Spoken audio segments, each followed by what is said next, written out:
देखोगे कि आपका जो कपड़ा है वो कहाँ से एक्स्ट्रा होगा। जैसे आपका ये किनारी वाला पार्ट है, साइड वाला है, यहाँ से नहीं होगा, आपका ये हमेशा सेंटर वाले पार्ट से ही होगा। आपका ये गुड मॉर्निंग एवरीवन, कैसे हैं आप सब? आई होप मस्त होंगे। सो गाइस, आपकी दुआ से मैं भी एकदम ठीक हूँ और thank you so much everyone, आपने 900 का आंकड़ा कंप्लीट कर दिया और आई होप हमारे जो फैमिली है आगे भी ऐसे ही बढ़ती रहेगी। आज मैं सीख रही हूँ और कल मैं सिखाऊंगी, ये मेरा एम है और इस जर्नी के आप लोग सभी लोग साथी होंगे। तो thank you so much everyone और thank you so much Nisha ma'am. तो आप लोग भी निशा मैम को थैंक यू जरूर बोला करें, क्योंकि निशा मैम इतना अच्छा सिखाती हैं और इतना अच्छा कंटेंट प्रोवाइड कराती हैं। जो भी मैम सिखाती हैं इससे हम वर्क करते हैं तो हमारी जो फिटिंग आती है बहुत बढ़िया आती है। तो thank you so much Nisha ma'am और thank you so much everyone जो आपने 900 का आंकड़ा कंप्लीट कर दिया। आगे भी हमारी जर्नी ऐसे ही रहेगी और जब तक जिएंगे तब तक साथ रहेंगे।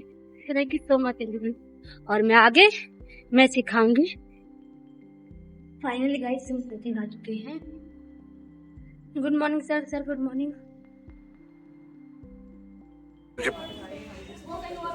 गुड मॉर्निंग दीदी, good morning, good morning, hi, good morning everyone. Good morning ma'am. कैसे हो आप सब? जी मैम। ओके, चलिए आज की क्लास शुरू करते हैं। पहले 2 मिनट का मेडिटेशन कर लेते हैं, फिर अपनी क्लास कंटिन्यू करेंगे। आज हम हाफ सर्कुलर प्लाजो की स्टिचिंग सीखेंगे। तो रेडी हैं आप सब? Yes ma'am. बैक बिल्कुल सीधी रखें, स्टिक लगा रहे हैं और हम आज उसका स्टिचिंग करेंगे।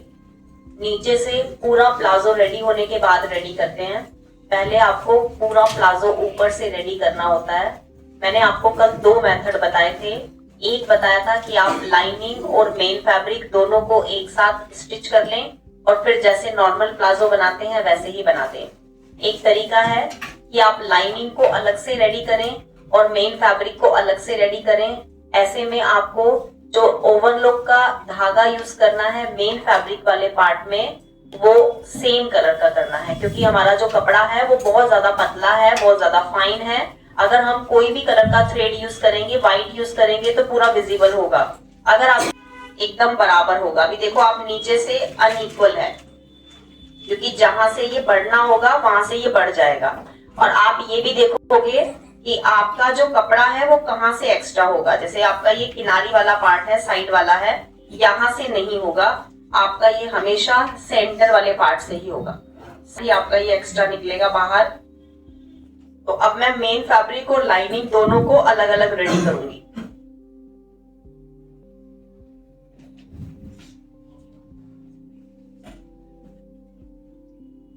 और फिटिंग वाली साइड से बराबर रख के यहाँ से स्टिच लगा देंगे। तो दोनों पार्ट को ऐसे ही रखना है। देखो, अगर आपका हाफ सर्कुलर प्लाजो होगा तो एक साइड में किनारी आएगा और एक साइड में किनारी वाला पार्ट नहीं आएगा, अगर ये प्लाजो हाफ सर्कुलर है।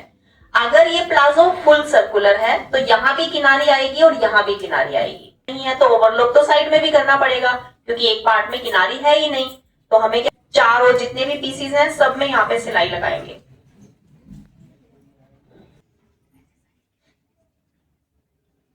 देखो, किनारी तो बिल्कुल सीधी रहेगी, लेकिन जो नीचे वाला पार्ट है ना, वो हो सकता है थोड़ा बहुत आगे पीछे हो, उसको बाहर निकाल देंगे।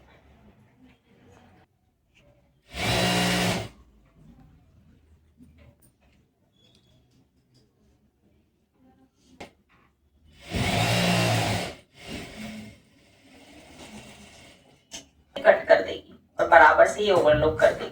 ठीक है, हमें कट करने की भी जरूरत नहीं पड़ती अगर हमारी ओवरलॉक की मशीन में ब्लेड लगा है। हमेशा जब आपको ऐसा लग रहा है ना कि कपड़ा एक साइड से स्ट्रेचेबल है, तो स्ट्रेचेबल वाला पार्ट ना, बढ़ने वाला पार्ट नीचे रख ले। जैसे अभी आप देख रहे हो ना, किनारी वाला पार्ट ऊपर है और जो दूसरे वाला पार्ट है वो नीचे है, इसलिए हम उसको नीचे ही रखेंगे।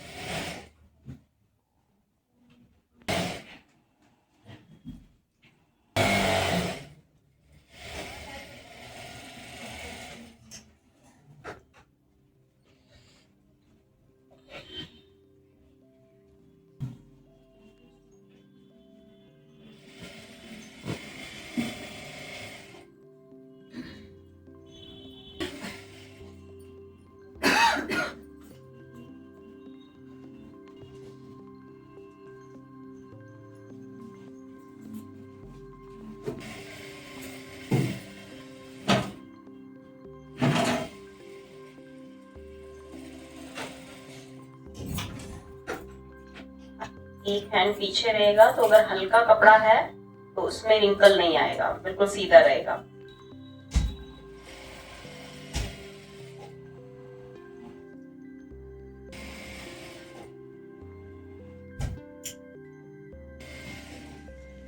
ना उसका नीचे की तरफ ही रखना है सारा मार्जिन।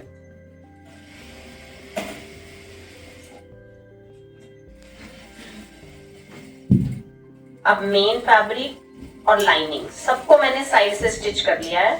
अब सिर्फ आसन की सिलाई लगाना बाकी है। तो पहले हम जहां पे भी सिलाई लगाए हैं ना, वहां पे अच्छे से प्रेस करेंगे। देखो जहां पे हमने सिलाई लगाई है उसी पार्ट में हम प्रेस कर रहे हैं, पूरा प्रेस करने की जरूरत नहीं है। ये मेरा आसन वाला साइड है।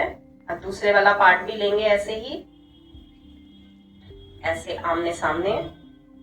अब इन दोनों को ऐसे जॉइंट करना है। तो जो आपका जॉइंट है नीचे वाला, उसको ऐसे मिलाएंगे, आमने सामने रखेंगे।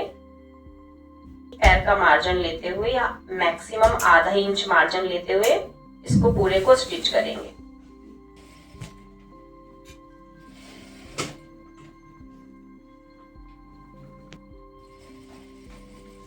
एक पैर का मार्जिन या फिर ज्यादा से ज्यादा आधा इंच, उससे ज्यादा नहीं लेंगे। ऐसे गोलाई में जाएंगे।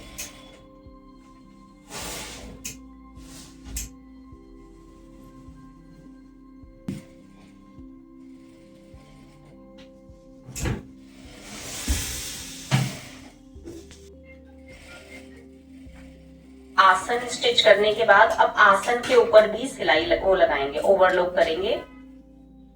अब देखो ये पूरा आपको इस तरीके से रेडी करना है।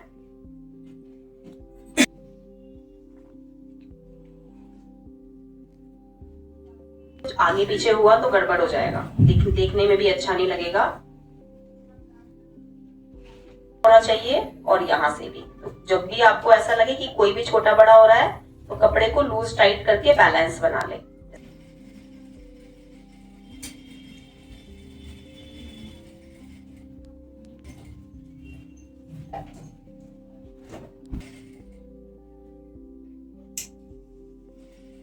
देखो हम एक मार्जिन इधर और एक मार्जिन इधर रख रहे थे ताकि ज्यादा मोटा ना हो नीचे से।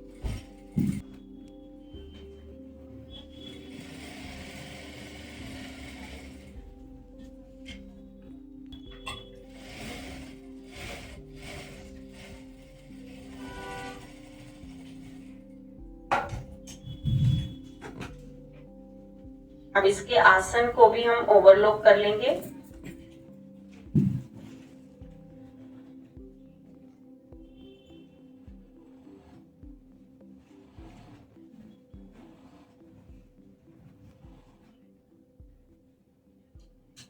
अंदर वाली लाइनिंग और बाहर वाला जो मेन फैब्रिक है उसको रेडी करेंगे। दोनों अलग अलग रेडी करना है। और ऐसे ही आपका जो लाइनिंग वाला पार्ट है ना, उस पार्ट का जो मेन वाला मतलब सीधा वाला पार्ट है उसको ऊपर ही रखेंगे। अंदर वाले को ऐसे उल्टा जो होगा वो अंदर रहेगा, लाइनिंग में उल्टा अंदर रहेगा। कब अंदर रखना है कब बाहर रखना है वो भी बताती हूँ। और फैब्रिक होता तो मैं इसको उल्टा कर लेती, तो ये अंदर से पूरा मार्जिन कवर हो जाता। मतलब दोनों कपड़े का जो मार्जिन है वो अंदर ही पैक हो जाता, दिखता ही नहीं ना बाहर से ना अंदर से।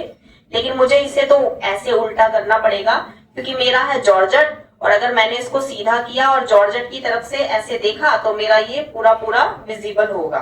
ठीक है, दिखेगा भी, दिखेगा मेन वाले का भी और नीचे वाले का भी हल्का हल्का दिखेगा। तो इसलिए मुझे क्या करना है, मेन वाले फैब्रिक को तो सीधा ही रखना है और इसको मैंने अंदर वाली साइड से उल्टा रखना है। ऐसे रखेंगे, कर लेते हैं। तो एक पैर इसके अंदर ऐसे डालेंगे। ध्यान रहे ये वाला पार्ट आपको ऐसे सीधा ऊपर रखना है, सेम ऐसे ही लाइनिंग वाले को भी रखना है, सीधा ऊपर रहेगा ऐसे। पीछे वाला आसन देखो, कटिंग तो एक साथ ही किया है, कटिंग में तो कोई प्रॉब्लम नहीं होगी, छोटा बड़ा कुछ भी नहीं होगा, सब कुछ एक जैसा ही होगा क्योंकि एक साथ ही कटिंग किया है। लाइनिंग भी और मेन फैब्रिक भी दोनों हमने एक साथ कटिंग किए हैं, एक जितना हमने साइज लिया है। तो आसन में और बेल्ट में कोई प्रॉब्लम आएगी ही नहीं। ठीक है, इससे क्या होगा, आपका आसन खींचेगा नहीं। आपकी लाइनिंग अलग है और मेन फैब्रिक अलग है तो ये अपने आप में ही सेट होगा। अगर एक साथ करेंगे ना तो लाइनिंग बहुत हैवी होती है और मेन फैब्रिक हल्का है, तो वो उसको अपनी तरफ खींचेगा। जिधर की तरफ लाइनिंग जाएगा मेन फैब्रिक भी उधर की तरफ ही जाएगा। ऊपर से बेल्ट वाली साइड से लाइनिंग और मेन फैब्रिक दोनों को एक साथ स्टिच करूंगी।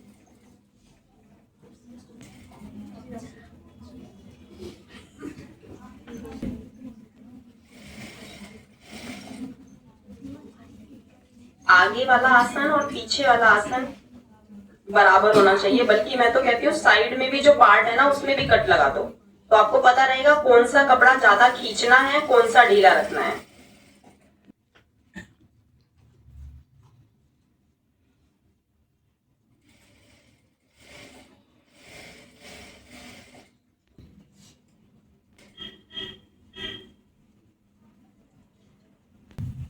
कभी कभी कपड़ा ज्यादा बढ़ जाता है, कभी कभी कपड़ा नहीं बढ़ता, तो इसको पूरा बैलेंस करके सिलाई लगाएंगे। अब देखो पूरा बैलेंस हो गया है, तो पहले से ही देख लें, चेक कर लें।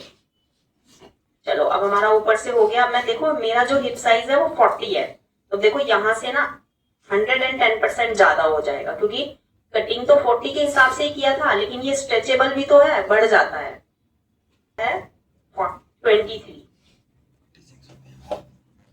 23 हो गया। ऐसे स्ट्रेच भी कर रही हूँ ना तो 23, तो 46 आ गया है। इजीली पहन सकते हैं, है ना।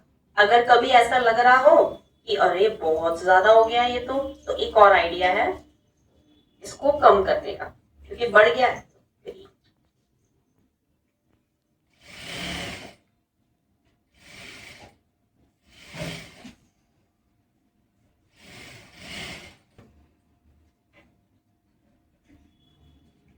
अब यहां से हम एक बार इसको ऐसे नाप लेते हैं कितना आया है। कभी कभी ज्यादा छोटा भी हो सकता है, जैसे अभी आ गया है 19 और हिप साइज तो 40 है, तो क्या करना पड़ेगा, हल्का सा ऐसे स्ट्रेच करना पड़ेगा, हल्का सा खींच लेंगे ऐसे। तो जो धागे टाइट है ना वो देखो ऐसे आवाज आएगी, है ना, धागे टूटने की आवाज आएगी, तो हल्का हल्का धागा ऐसे तोड़ सकते हैं। कभी कभी ऐसा होता है कि छोटा ज्यादा हो जाता है, तो जगह जगह से ऐसे तोड़ लेंगे धागे को, अपने साइज का जितना आपको तैयार चाहिए। ऐसे ऐसे तब करना है जब ज्यादा ही छोटा हो, बड़ा हो गया है और आपको छोटा करना है। सही आ रहा है 40, है ना। वैसे 41 तक चल जाएगा, 20.5 भी होगा तो चल जाएगा। तो जितना आपका हिप का साइज है ना उसी के 1 इंच के आसपास ज्यादा रख सकते हो। जैसे तो आपको पता है मेरी इलास्टिक का साइज 1.25 होता है, तो मैंने बेल्ट कटिंग किया है 4 इंच, तो ये बेल्ट जो है वो 4 इंच का विड्थ का है। इसका जो विड्थ है वो 4 इंच है, और चारों तरफ से सिलाई लगा के प्रेस किया है। देखो जब लाइनिंग भी आपकी फिसलने वाली है और मेन फैब्रिक भी फिसलने वाला है, तो थोड़ा सा मुश्किल आता है, बट आपको ध्यान से काम करना है। बार बार खोलिए, पर बेल्ट में रिंकल नहीं आना चाहिए। देखो मेरी बेल्ट एकदम आगे से और लास्ट तक, स्टार्टिंग से लास्ट तक मेरी बेल्ट एकदम बराबर है, बिल्कुल भी रिंकल नहीं है, झोल नहीं है, है ना। सिलाई के लिए यहाँ पे छोड़ देना है 1 इंच के आसपास, और यहाँ से अटैच करना स्टार्ट करना है। मार्जिन अटैच करने में उतना ही लेंगे जैसे नॉर्मल लेते आ रहे हैं, 1 पैर मैक्सिमम या फिर आधा इंच। टेंशन टाइट किया था, वापस से ढीला कर लेंगे।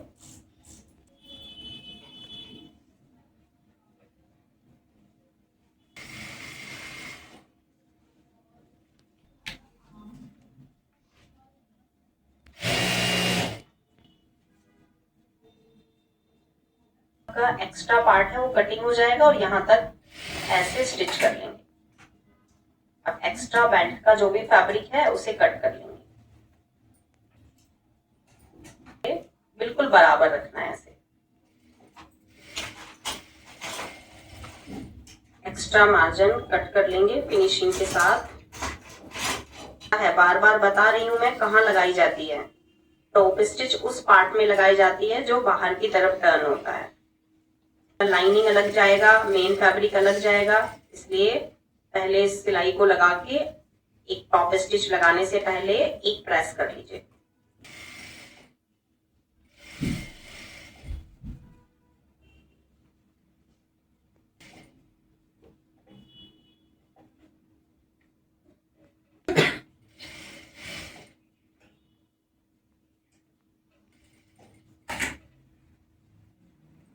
अब इसको वापस पलटकर जो सिलाई लगाई है इस सिलाई को कवर करेंगे। आधा इंच आप ऐसे फोल्ड करेंगे और जितनी आपकी इलास्टिक का साइज है उतना ही साइज आप यहाँ पे रखेंगे, क्योंकि वहां पे पीछे से बैक उठा हुआ रहता है, यहाँ पर उठा हुआ नहीं है, तो यहाँ पे ज्यादा भी नहीं खींचेंगे, नॉर्मल रहने देंगे। यहाँ पे ज्यादा प्रॉब्लम आएगी भी नहीं।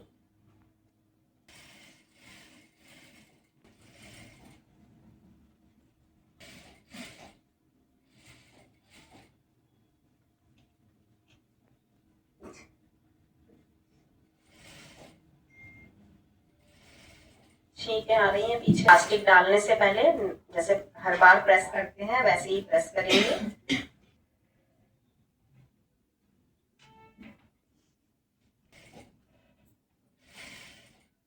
और यहाँ पे ना हल्का सा लूज हो रहा है, तो मैं इसको पूरा ही कवर कर दूंगी, बंद करूंगी और फिर दूसरी जगह से ओपन करूंगी इलास्टिक डालने के लिए।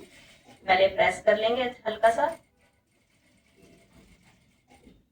और यहाँ पे जॉइंट भी है इसलिए यहाँ से मैं इलास्टिक डालना स्टार्ट नहीं करूंगी, पहले इसको अच्छे से प्रेस कर लेंगे। आया होगा वो भी सब प्रेस छुपा देगी। इसको प्रेस से हल्का सा टाइट करके प्रेस कर लेंगे तो बेल्ट पूरी अच्छे से सेट हो जाएगी। और अब सिर्फ इसमें और अपनी साइज के अकॉर्डिंग इलास्टिक कट कर लेंगे।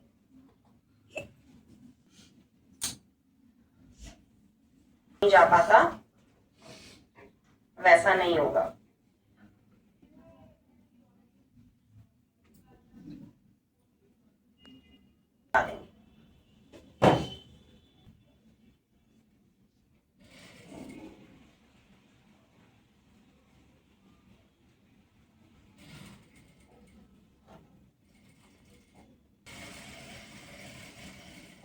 स्टिच लगा देंगे।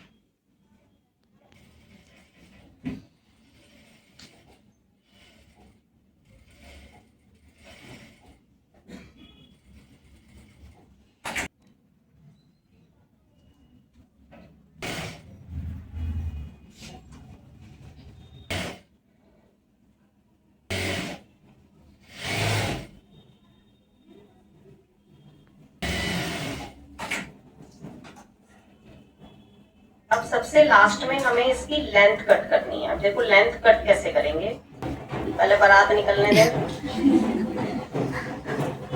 और फिर एक बार और फोल्ड कर लेते हैं, ऐसे कर लेंगे, ठीक है। और इसको पूरा ऐसे पकड़ के अपने टेबल पे कहीं पे भी आप ऐसे बराबर रख के ऐसे सेट कर देंगे। जितना भी लेंथ चाहिए वहां पे ऐसे निशान लगा देंगे। इसको हल्का सा ना ऐसे सीधा और हल्का सा ऐसे स्ट्रेच भी करेंगे। इसको कटिंग कर रही हूँ, तो जहां पे भी 40 आ रहा है ना वहां पे निशान लगा देंगे, ऐसे स्ट्रेट लाइन, ऐसे सीधी लाइन से मिला देंगे। या एक कोई भी एक सीधा स्केल ले लेंगे और जितना भी नीचे फैब्रिक है उसको पूरे को कटिंग कर देंगे।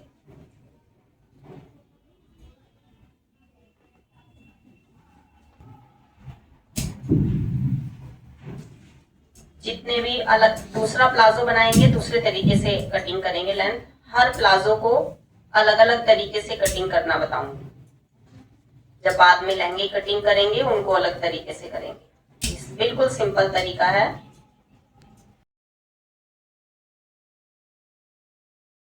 जैसे लंबा होता है ना तो ऊपर से जहां पे भी अनइक्वल होगा ना वहां पे ऐसे पता चल जाएगा। ऐसे लटकाओगे ना तो आपको ये पता चलेगा कौन सा कपड़ा बाहर निकल रहा है।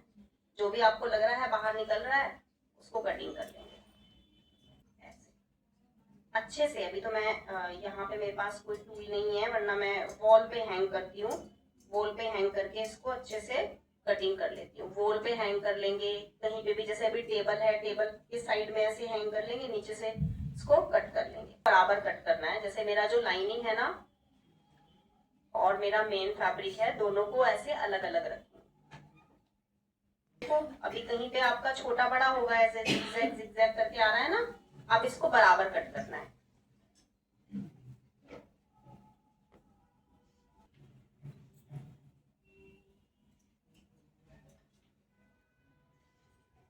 लास्ट में इसको ऐसे कट कर लेंगे।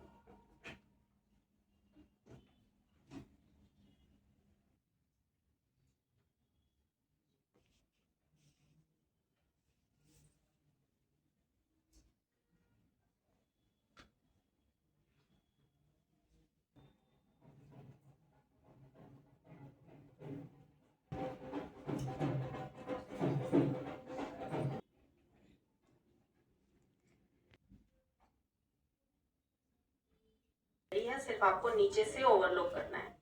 आप चाहें तो लाइनिंग वाले हाफी को ओवरलॉक भी कर सकते हो, लेकिन वो फिनिशिंग वाली होनी चाहिए, मतलब बराबर होनी चाहिए बिल्कुल।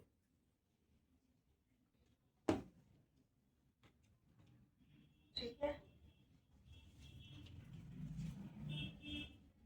इसके ऊपर हम कुर्ती बनाएंगे। सर्कुलर प्लाजो रेडी करना है। देखो, हाफ सर्कुलर प्लाजो का घेरा थोड़ा सा कम होता है, फ्लेयर थोड़ा कम होता है, लेकिन फुल सर्कुलर का और भी ज्यादा होता है। अब यही वाला अगर हम हैवी साइज में बनाते और हाफ सर्कुलर में बनाते तो घेरा ना बहुत कम लगता। वो ज्यादा इसलिए लग रहा है क्योंकि ऊपर से कम है और नीचे से ज्यादा है, लेकिन अगर आपका जैसे जैसे साइज बढ़ेगा वैसे वैसे ही आपकी बेल्ट वाली कटिंग थोड़ी नीचे से होती जाएगी। और जितना हैवी प्लाजो बनाओगे, जितने हैवी साइज का बनाओगे और कपड़े का विड्थ कम होगा, जॉइंट उतना ही ज्यादा आता रहेगा। जैसे मेरा जॉइंट तो घुटने से थोड़ा नीचे आया है, लेकिन यही प्लाजो अगर किसी और हेवी साइज में बनाते तो बेल्ट का साइज थोड़ा सा और नीचे से आता और लेंथ फिर और लंबा हो जाता।